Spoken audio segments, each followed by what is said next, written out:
So ano, sisirain mo yung buhay mo para sa walang kwentang tao. Iiwan mo ang mundo para matapos na to. Para ano? Para makonsensya ang loko. Baka nga naman ma-realize niya, mahal ka pa niya. Ilang araw? Linggo?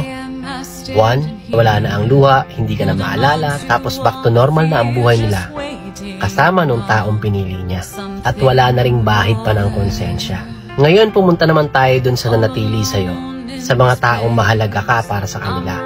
Pamilya mo, kaibigan mo, at yung mga tunay na nagmamalasakit para sa'yo. Baka hanggang ngayon nagluluksa pa yung mga yon. Umiiyak sa tuwing naaalala ka. Madalas pa nga niyan, sinisisi nila sarili nila.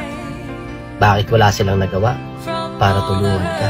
Sana may nagawa sila. Sana natulungan ka nila. Sana naintindihan ka nila. Sana pinakinggan ka nila. Sana nadamayan ka nila.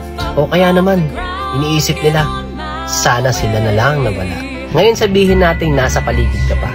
Hindi ka nila nakikita. Parang ghost ka na. Ngayon pinapanood mo sila. Tinitignan mo yung mga luhang pumapatak sa mga mata nila.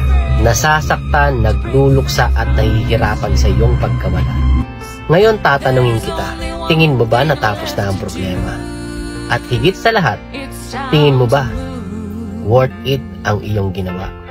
Sinayang mo ang buhay mo para sa isang walang kwentang taong nang loko sa iyo.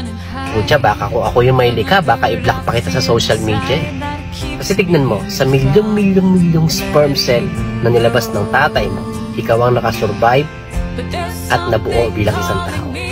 Pero wag ka mag-alala, buhay ka pa. Pinapanood mo pa nga to, diba?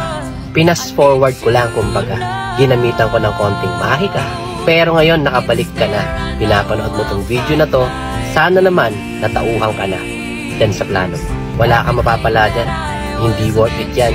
At sayang lang ang buhay mo dyan. Magpakayaman ka na lang. Tapos tumulong ka sa mga nangangailangan.